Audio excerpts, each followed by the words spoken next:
Subscribe to Storylab for more stories. Now, let's begin this one. Chapter 1. The Setup.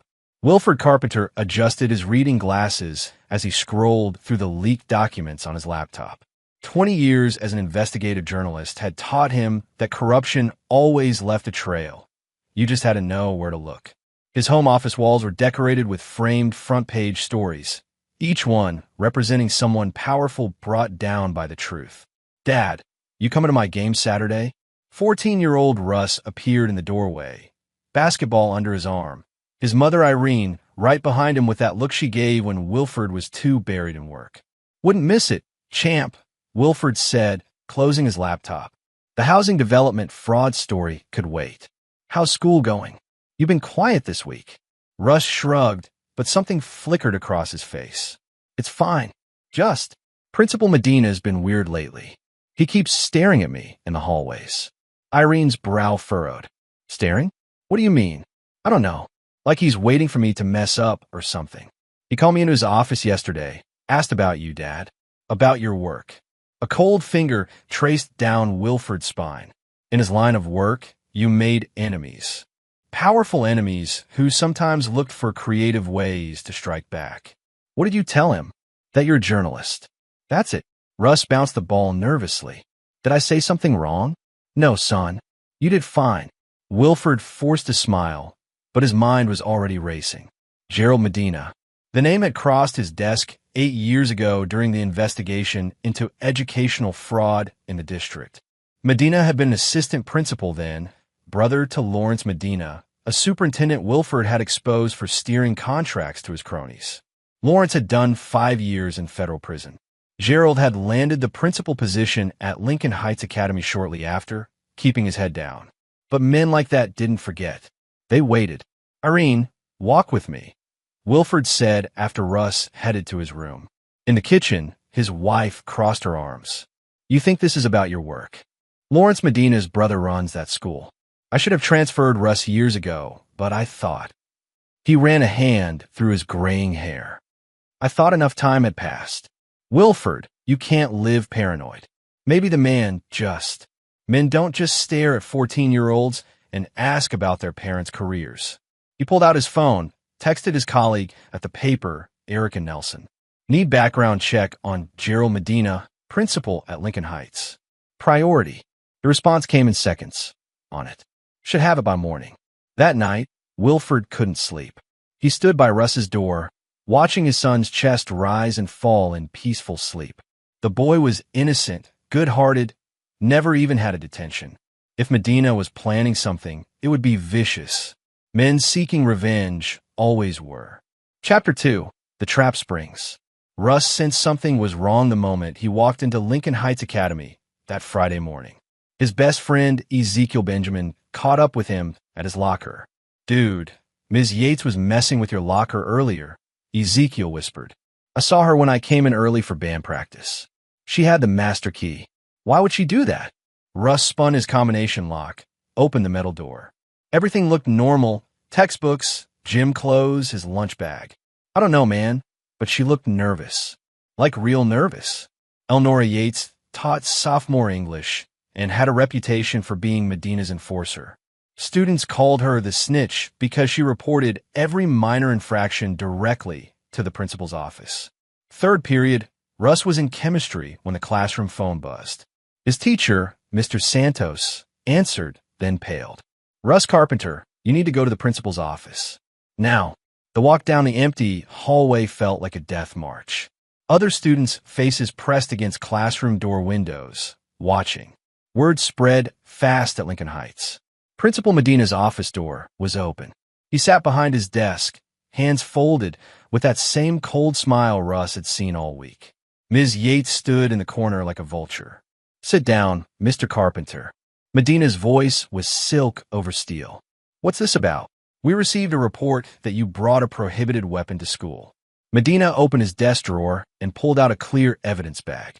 Inside was a fixed-blade hunting knife, 4 inches long. Russ's stomach dropped. "That's not mine. I've never seen that before. It was found in your locker during a random search." Medina leaned forward. "You understand the severity of this, don't you? Zero tolerance policy. I have no choice but to call the police. I didn't bring that. Someone planted it. Russ's voice cracked. That's what they all say. Ms. Yates spoke for the first time, her voice dripping with false sympathy. Medina picked up his desk phone, maintaining eye contact with Russ. Yes, I need to report a student with a weapon at Lincoln Heights Academy. Russ's hands shook. This wasn't happening. This couldn't be happening. His mind raced to his father's warnings about powerful people and revenge. He grabbed his cell phone before anyone could stop him. I'm calling my dad. You'll do no such, Medina started, but Russ was already dialing. His father answered on the first ring. Russ. Dad, the principal says I brought a weapon. I didn't. He's calling the police. The words tumbled out in a panic. Dad, I swear I didn't. I know you didn't, son. I'm 10 minutes away. Don't say another word to anyone. Not one word. You understand? Yes, sir. I'm coming. Medina snatched the phone from Russ's hand. Your father can meet us and the police in the parking lot. Until then, you'll wait here under my supervision. The next 8 minutes were the longest of Russ's life. He sat in silence, Medina's satisfied smile never wavering, Ms. Yates guarding the door like he might bolt. Through the window, he watched 2 police cruisers pull into the lot, lights flashing, but no sirens. Then his father's truck screeched to a stop behind them. Chapter 3, Recognition. Wilford Carpenter stepped out of his vehicle with the controlled calm of a man who'd walked into countless hostile situations. 2 uniformed officers were already approaching the school entrance, hands near their weapons out of protocol. He recognized the sergeant immediately, Tyrone Strong, a good cop who'd been caught in a corruption scandal 7 years ago until Wilford's investigation proved he'd been framed by his own captain. Sergeant Strong, Wilford called out. Tyrone turned, and recognition flashed across his face. Wilford Carpenter? What are you doing here? That's my son they're accusing. The other officer, younger and eager, stepped forward. Sir, please stay back while we assess the situation. Tyrone raised his hand. Hold on, Rodriguez. He walked over to Wilford, voice low. What's really going on here? Gerald Medina is the principal. His brother was Lawrence Medina. Tyrone's jaw tightened. The superintendent you exposed did 5 years. Gerald's been waiting for payback. My son's never been in trouble a day in his life, Ty. Not one detention, not one fight. And suddenly he's got a weapon in his locker? On a Friday, when I'm about to publish a story on the city council's housing deal. You think this is retaliation? I know it is. Tyrone looked back at the school, then at his partner. Rodriguez, let's take this slow. Real slow. They entered through the main doors. Medina was already in the lobby, Russ beside him with Ms. Yates gripping his shoulder. The boy's eyes were red but dry. He was fighting tears, trying to be strong. Officers, thank you for responding so quickly. Medina's voice was smooth, practiced. This young man brought a knife to school. We have a zero-tolerance policy for weapons. Dad, Russ started. Not one word, son. Wilford said firmly but warmly. Remember what I told you. Mr. Carpenter, your son is in serious trouble, Medina continued. I understand this must be difficult, but where's the weapon? Tyrone interrupted. Medina produced the evidence bag. Found his locker this morning during a routine search. Routine. Wilford's voice cut like glass. You've never done a routine locker search in the 3 years my son's been here. I checked the school board policies this morning. Searches require either reasonable suspicion or must be announced school-wide. Which was it? Medina's smile faltered. We had reasonable suspicion. Based on what? An anonymous tip. From whom? Anonymous means I don't have to disclose that.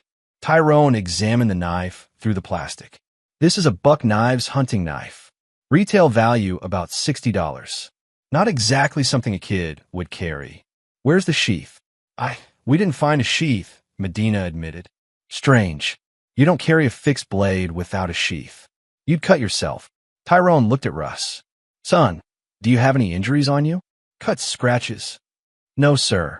Mind if I see your hands? Russ held them out, clean, unmarked. Wilford stepped closer to Medina, his voice dropping to a deadly calm that made the principal step back. Here's what's going to happen. Sergeant Strong is going to properly process this scene. He's going to check for fingerprints on that knife. He's going to pull security footage of my son's locker area, and he's going to interview every person who had access to that locker today. Mr. Carpenter, you can't just. And while he does that, you can stand there quietly. Because if you interfere with a police investigation, that's obstruction. And if it turns out you fabricated this incident, that's filing a false report and endangering the welfare of a minor. Medina's face went white. You can't threaten me. Tyrone closed his notebook. That wasn't a threat, Principal Medina. That was a statement of fact. And just so you know, he glanced at Wilford with the slightest hint of a smile. Mr. Carpenter here once saved my career by exposing corruption in my department. He doesn't make accusations lightly. So yeah, I'm going to investigate this properly. Sergeant, I demand you arrest this student. You don't demand anything. Tyrone's voice went hard. I determine if probable cause exists for an arrest. Right now, all I see is a knife that allegedly came from a locker, with no witnesses to the kid actually possessing it, no sheath, no injuries, and a principal who seems awfully eager to see a 14-year-old in handcuffs. He turned to his partner. Rodriguez, secure the locker area as a scene. I want photos of everything. Check security cameras for the last 24 hours. And find out who has master keys to these lockers. Ms. Yates went rigid in the corner. Ma'am, Tyrone said to her, you're a teacher here? Why, yes. Do you have a master key? Her silence was answer enough. We're going to need to talk to you too. Separately. Wilford watched the color drain from both Medina and Yates. They hadn't expected resistance. They'd expected a scared parent, a compliant police force, and a kid with no advocate. They'd underestimated who they were dealing with. As Rodriguez headed to the locker area and Tyrone began separating the witnesses, Wilford pulled Russ aside. You okay? Dad, I didn't. I know. I've always known. He put his hand on his son's shoulder. But now we're going to prove it. And we're going to make sure they pay for trying to hurt you to get to me. Russ looked up at his father with a mix of fear and something else, pride. What are you going to do? Wilford's smile was cold. Why do best, son? I'm going to expose them. But first, we need to understand exactly what they're really afraid of. This isn't just about revenge for Lawrence. There's something bigger here. As he watched Medina and Yates exchange panicked glances across the lobby, Wilford Carpenter did what he'd done for 20 years. He started connecting the dots. And this time it was personal. Chapter 4, Unraveling Threads. The security footage told the first part of the story. At 6:47 a.m., before any students arrived, Elnora Yates appeared on camera outside Russ's locker. She glanced around nervously, used her master key, opened the locker, and placed something inside. The angle wasn't perfect, but the bag was visible in her hand. She closed the locker and hurried away. Tyrone Strong played the footage in Medina's office while the principal sat ashen-faced. So, Ms. Yates, want to explain this? He must have dropped something in the hallway yesterday. I was returning it. Her voice shook. You didn't report finding a weapon in the hallway? That's a violation of school safety protocol and possibly criminal negligence. I didn't know it was a weapon. I just saw the bag. Stop. Tyrone held up his hand. You're making this worse. You have the right to remain silent, and I suggest you use it. Wilford stood by the window, arms crossed, watching Medina. The principal hadn't said a word since the video started. His mind was clearly racing, trying to find an exit. My son is free to go. Wilford asked. Yes.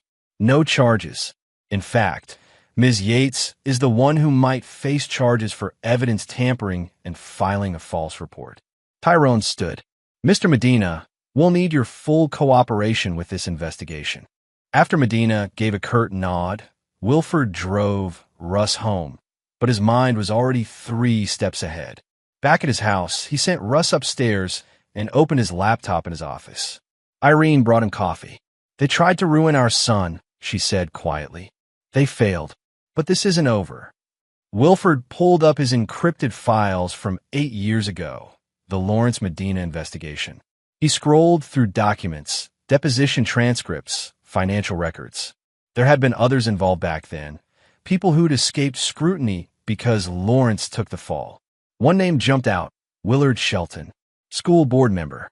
He'd been a junior administrator during the original scandal, but Wilford hadn't had enough to implicate him directly. Now Shelton sat on the Lincoln Heights Academy Board of Directors. His phone buzzed. Erica Nelson, his colleague from the paper.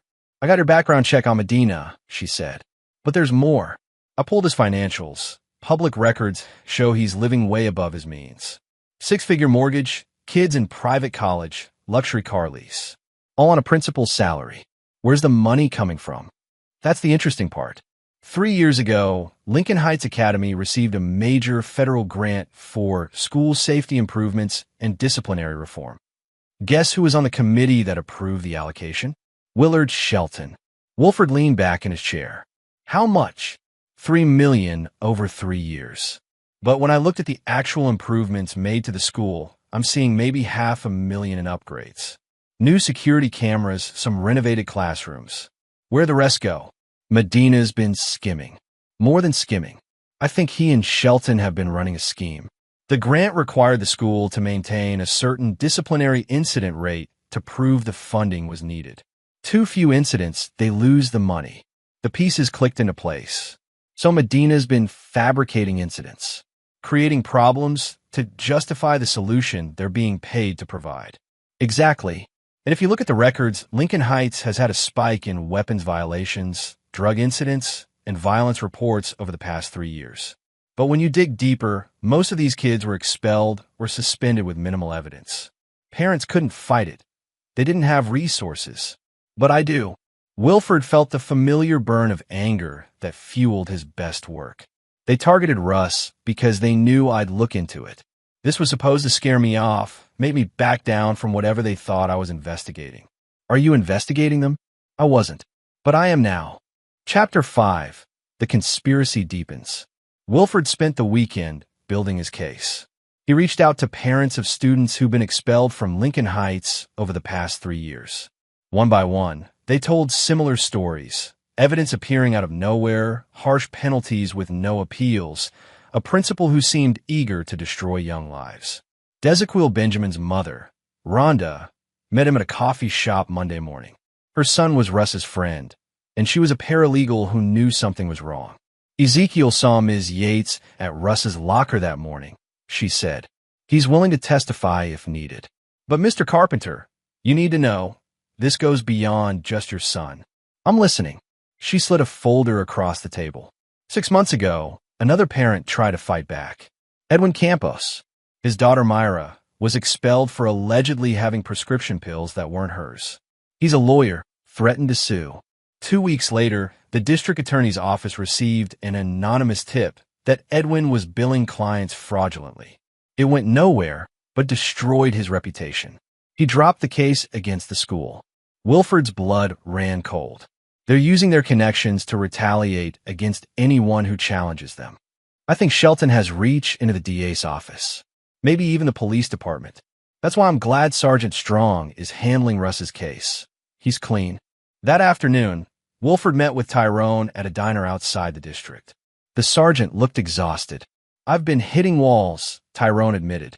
My lieutenant told me to drop the investigation into Yates and Medina. Said it was handled internally by the school board. I pushed back, and now I'm under review for exceeding my authority. Shelton got to your department. Yeah, and I can't prove it. Tyrone stirred his coffee. But I did some digging on my own time. That knife that was planted, I traced the purchase. It was bought from a hunting supply store 3 weeks ago. Cash transaction, but the store has security footage. Want to guess who's on that video? Shelton. No, someone smarter. A guy named Lemuel Lowry. He's Shelton's nephew. Works as Medina's assistant principal. He's the errand boy. The web was expanding. Wilford pulled out his notebook. So we've got Medina as the frontman, Yates as the enforcer, Shelton as the money man with political connections, and Lowry as the fixer. This is organized. There's more. I talked to some other cops off the record. Over the past 3 years, there have been at least a dozen cases where kids from Lincoln Heights were arrested based on evidence that later seemed questionable. But the DA pushed forward anyway, got plea deals, and the cases went away. These kids now have records, ruining their futures, all to maintain the fiction that the school has a serious crime problem. Wilford felt sick. How many lives have they destroyed? At least 30 students. Probably more. Wilford's phone rang. Irene. He answered immediately. What's wrong? Wilford. Someone just pulled up to the house. Two men in a black SUV. They're just sitting there, watching. I'm 10 minutes away. Call 911 if they make a move. I'm also sending you Tyrone's direct number. He was already running to his truck. Tyrone followed. I'll call it in. They raced across town. When they pulled onto Carpenter Street, the black SUV was gone, but Irene stood on the front porch with Russ behind her, both visibly shaken. They never got out, Irene said. But they wanted us to see them. This is intimidation, Wilford. I know. He hugged his wife and son. It means we're getting close. That evening, Erica called with news. You're not going to believe this. I've been tracking the grant money. Shelton didn't just approve the allocation.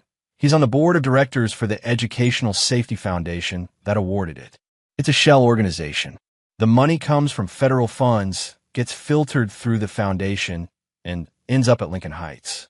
But I found payments going out from the foundation to several LLCs that don't exist. Shelton's laundering the money. Him and Medina both. They split it. The whole disciplinary crisis is manufactured to keep the funding flowing. Wilford made a decision. We need to go public, but we need ironclad proof. If we publish now, they'll bury us with their connections. What do you need? Recordings. Confessions. We need them to implicate themselves. How are you going to do that? Wilford smiled grimly. By giving them exactly what they want. Chapter 6. The Bait.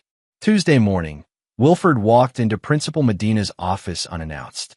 The secretary tried to stop him, but he moved past her with the confidence of a man who'd faced down senators and CEOs.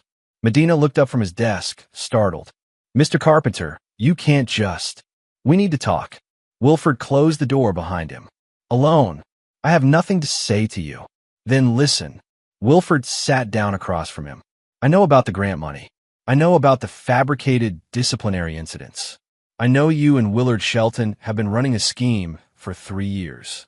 Medina's face went pale, but he recovered quickly. That's a serious accusation. I hope you have proof. I do. Financial records, witness statements, security footage. Enough to end your career and put you in prison. Wilford leaned forward. But I'm willing to make a deal. What kind of deal? You leave my son alone. You leave my family alone. And you resign quietly. I won't publish the story. You can slink away with whatever money you've got left, and I won't pursue criminal charges. Medina studied him. Why would you do that? Because I'm tired. Because my son was traumatized, and I just want this over with. Because going through a trial and media circus isn't worth it to me. Every word was a calculated lie, delivered with practiced sincerity. What about Shelton? He's not my problem. You are. He didn't target my kid. Medina relaxed slightly. He was buying it. I need time to arrange things. You have 2 weeks. Announce your resignation for personal reasons. Take your money and disappear. And Medina? Wilford stood. If anything happens to my family, if I even see another black SUV on my street, the deal's off and I burn your entire world down. We clear. Crystal clear. Wilford walked out, and once he was in his truck, he removed the small recording device from his jacket pocket. The whole conversation was captured, but he needed more. That evening, he called Willard Shelton directly. The school board member answered on the 3rd ring. Mr. Carpenter, I've been expecting your call. Have you? Gerald told me about your offer. Quite generous. But I'm curious. Why now? I'm a journalist, Mr. Shelton, not a crusader. I write stories. This one isn't worth the fight. I see. And what guarantee do I have that you'll keep your word? I'm willing to sign an NDA, legally binding. You and Medina resign, and I never publish anything about Lincoln Heights Academy. There was a long pause. Meet me tomorrow. Old Warehouse District, Mason Avenue. There's a closed textile factory. 9 p.m. Come alone, and we'll discuss terms. Agreed. After he hung up, Tyrone Strong emerged from the next room where he'd been listening. That's a trap. They're going to kill you or threaten you. I know. That's why you're going to wire me and have backup ready. They're going to confess, Ty. Men like this can't help but gloat when they think they've won. This is dangerous. Everything worth doing is. Wilford checked his recorder again. Tomorrow night, we end this. Irene stood in the doorway, having heard everything. You're not going alone. Irene, I said you're not going alone. I'm coming too. Absolutely not. Wilford Carpenter, I didn't marry a coward, and I'm not one either. They threatened our son, our family. I'm going to watch these men fall. He looked at his wife, fierce, determined, unshakable, and nodded. Together then, Russ appeared behind his mother. Dad, I want to help. Son, I can't just sit here while you risk everything. Tell me what to do. Wilford looked at his family, then at Tyrone. The sergeant shrugged. The kid's 14, not helpless. Maybe he can be useful. All right, Wilford said. Here's what we're going to do. Chapter 7, Setting the Stage. Wednesday was preparation day. Wilford met with his editor at the paper, secured legal counsel, and coordinated with Tyrone to ensure police backup would be positioned around the warehouse without being detected. Eric and Nelson worked on preparing the expose that would run the moment they had confirmation. At home, Wilford briefed Russ on his role. You're not going anywhere near that warehouse, but I need you to monitor communications. If something goes wrong, you call 911 and Tyrone immediately. Can you do that? Yes, sir. Russ's voice was steady, more confident than it had been days ago. Good man. That evening, Wilford wore the wire Tyrone provided, a tiny microphone disguised as a shirt button, nearly undetectable. Irene insisted on coming despite his protests, and finally he relented. She'd stay in the truck with a panic button. At 8:45 p.m., they pulled up to the abandoned textile factory. The building was a skeleton of its former self, broken windows like missing teeth, graffiti covering the walls. One light was on inside. Someone was already there. Backups in position. Tyrone's voice came through the earbud. We've got 3 unmarked cars surrounding the building and 2 officers on foot. At the first sign of trouble, we're coming in. Wilford squeezed Irene's hand. Stay in the truck. Anything strange, you drive away immediately. Be careful. He walked toward the entrance. The door hung open, creaking in the wind. Inside, the factory floor was vast and empty, support beams casting long shadows. At the far end, illuminated by a single hanging work light, stood 3 figures: Gerald Medina, Willard Shelton, and Lemuel Lowry. Mr. Carpenter, Shelton called out. Thank you for coming. And alone, I see. Wilford walked forward, stopping about 20 feet away. Let's make this quick. You agree to resign. I don't publish. Everyone moves on. Yes, about that. Shelton's smile was predatory. I'm afraid the terms have changed. How so? You're going to give us every piece of evidence you've collected, every document, every recording, every source. And you're going to publish a retraction claiming your son actually did bring that knife to school. You're insane. Am I? See, we've done our research on you, Mr. Carpenter. Your reputation is built on never backing down, never compromising the truth. If you suddenly admit you were wrong about your own son, it destroys your credibility. Future investigations? Worthless. Who'd trust you? Medina stepped forward. You exposed my brother. Sent him to prison. He died there last year, did you know that? Heart attack. You killed him. Your brother was a criminal. He was family. And you took him from me. From his kids. So I'm going to take your son's future. He'll be expelled, branded a troubled kid. No good college will touch him. And you'll be discredited. That's justice. Wilford kept his expression neutral, but inside he was celebrating. They were confessing everything, and it was all being recorded. And if I refuse? Lowry spoke for the first time, his voice flat. You won't, because we have insurance. A 4th figure emerged from the shadows, a man Wilford didn't recognize, holding a phone. On the screen was a photo of Russ, taken through a window. Today, in his own bedroom. We know where your son is right now, Lowry said. One call, and something unfortunate happens. A gas leak maybe, or a home invasion gone wrong. These things happen in journalism. Enemies making examples.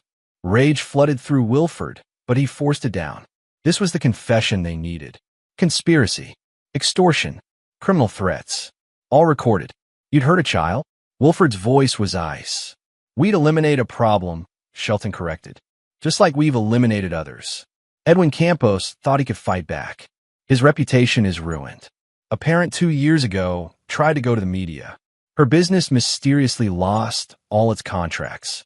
We have reach, Mr. Carpenter. We have power. And you're going to learn that some people are untouchable. Except you're not. Wilford smiled. Because you just confessed to everything. The three men froze. Wire. Medina breathed. And back up. Sergeant Strong, you get all that. The warehouse doors burst open. Tyrone Strong led a team of officers in, weapons drawn. Police. Hands up. Now. Shelton lunged for the exit, but officers were already there. Lowry reached for something in his jacket, and Tyrone shouted, "Don't even think about it. Hands where I can see them." The man with the phone tried to run, but was tackled by Rodriguez. His phone clattered to the floor. Wilford stomped on it, crushing the screen. "You're all under arrest," Tyrone announced. "Conspiracy, extortion, criminal threats, fraud, evidence tampering. And that's just for starters." Wilford walked up to Medina as officers cuffed him. "You wanted justice for your brother? Here it is. You're going to the same prison he did. Maybe you'll get the same cell." Medina's face contorted with rage. "You set us up." "No, I gave you enough rope to hang yourselves. You did this." As police led them away, Irene ran in from the truck. "Are you all right?" "Better than all right." He held her close. "It's over." Chapter 8, Public Reckoning. The next morning, Wilford's expose hit the front page of the paper and every major news outlet in the state. The recordings were published online, played on television news. By noon, hashtag Lincoln Heights scandal was trending nationally. The public reaction was explosive. Parents of expelled students came forward with their stories. The district attorney's office launched an investigation into all cases originating from Lincoln Heights Academy. The Educational Safety Foundation was raided by federal agents. And Willard Shelton's connections couldn't save him. They scattered like roaches when the light hit. Wilford stood in the newsroom, watching the feeds come in. Erica Nelson approached with fresh coffee. 3 years of lives ruined, she said. And you exposed it in a week. They made it personal. That was their mistake. The school board held an emergency meeting that afternoon, broadcast live. One by one, they condemned Medina, Shelton, and the entire scheme. The board chairman, a woman named Charlotte Barton, who'd been kept in the dark about the fraud, announced a complete review of all disciplinary actions from the past 3 years. Every student expelled or suspended will have their cases reviewed by an independent panel, Barton declared. Those who were wrongly accused will have their records cleared and will be invited to return to Lincoln Heights with full apologies. We failed these children. We failed this community. But we will make this right. Tyrone Strong held a press conference, standing with the DA. This investigation has revealed systemic corruption at multiple levels. We're working with federal prosecutors to ensure everyone involved faces justice. I want to particularly commend Wilford Carpenter, whose journalism exposed crimes that our own system missed. That evening, Wilford received a call from Edwin Campos, the lawyer who'd been targeted before him. "Mr. Carpenter, I can't thank you enough. My daughter's record is being cleared. My reputation, people are reaching out, apologizing. You gave us our lives back. You and dozens of others," Wilford said. "That's what matters." But the best moment came when Russ walked into his father's office, carrying something. He set it on the desk. It was a handwritten apology letter from Principal Medina, written from his jail cell. His lawyer delivered it. Russ explained. Said Medina wanted to apologize before his sentencing. Wilford picked up the letter, read the hollow words of a broken man trying to save himself from additional charges. He crumpled it and tossed it in the trash. "Some apologies don't matter," he told his son. "What matters is that you learn something from this. I learned that truth wins. Eventually, yes. But more importantly, you learn that standing up to bullies, real bullies, the kind with power and resources, requires courage, planning, and unwavering commitment to what's right." He put his hand on Russ's shoulder. "You were brave, son. Through all of this, you never backed down. I had a good teacher." Chapter 9, New Foundations. The trials began 3 months later. Wilford testified in each one, providing documentation and recordings. The evidence was overwhelming. Gerald Medina, found guilty of conspiracy, fraud, evidence tampering, and extortion. sentenced to 12 years in federal prison, 7 more than his brother had served. Willard Shelton, found guilty of racketeering, money laundering, conspiracy, and corruption of public office, sentenced to 18 years, his political career incinerated. Lemuel Lowery, found guilty as an accessory to conspiracy and extortion, sentenced to 8 years. Elnora Yates took a plea deal, testified against the others. She received 3 years probation and lost her teaching license permanently. The man with the phone was identified as Ramiro Waters, a private investigator hired by Shelton to surveil and intimidate witnesses. He received 5 years for conspiracy and criminal threats. By the time the last sentence was handed down, Lincoln Heights Academy had been completely restructured. Charlotte Barton was appointed interim principal. Counselors were brought in to help students affected by the scheme, and a memorial fund was established in the name of all the students whose lives had been damaged. Russ returned to school in the fall. At first, there were whispers and stares. He was that kid, the one whose father took down the principal. But gradually, as more truth came out about how many students had been victims, the narrative shifted. He became something else, a survivor, a symbol that fighting back was possible. One afternoon, Russ came home to find his father in the office as always, working on a new investigation. But this time, Wilford closed his laptop when Russ entered. "How was school?" "Good."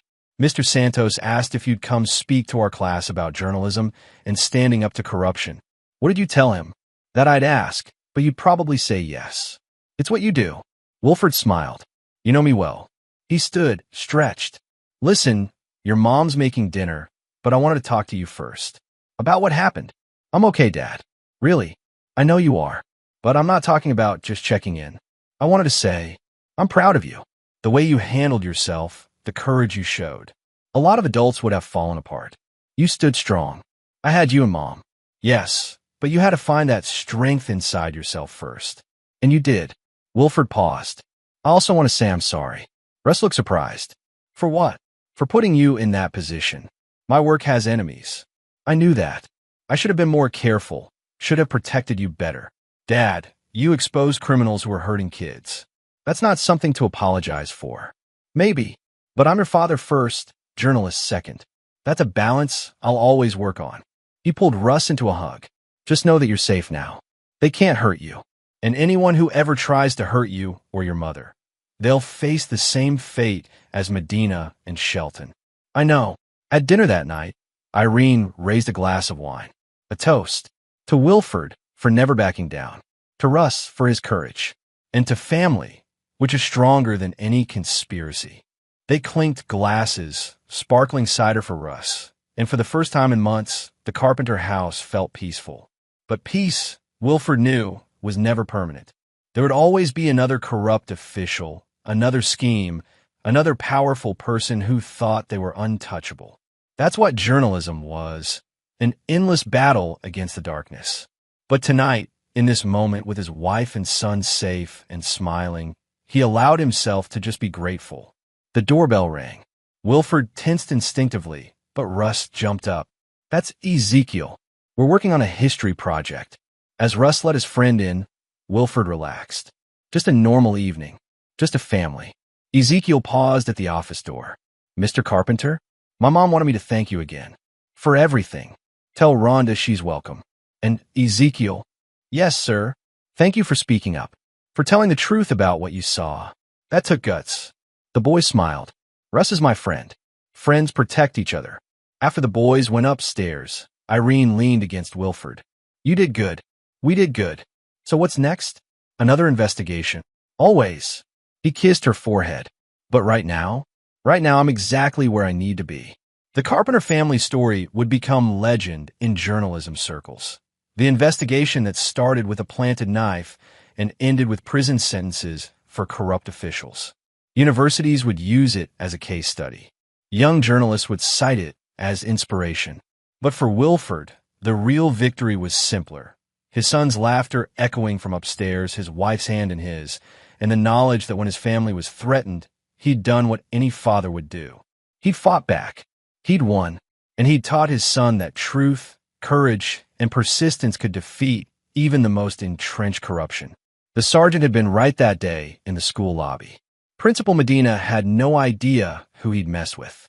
And now, from his federal prison cell, counting the years until freedom, Gerald Medina had all the time in the world to figure it out. This is where our story comes to an end. Share your thoughts in the comments section. Thanks for your precious time. If you enjoyed this story, then please make sure you subscribe to this channel. That would help me a lot. Click on the video you see on the screen, and I will see you there.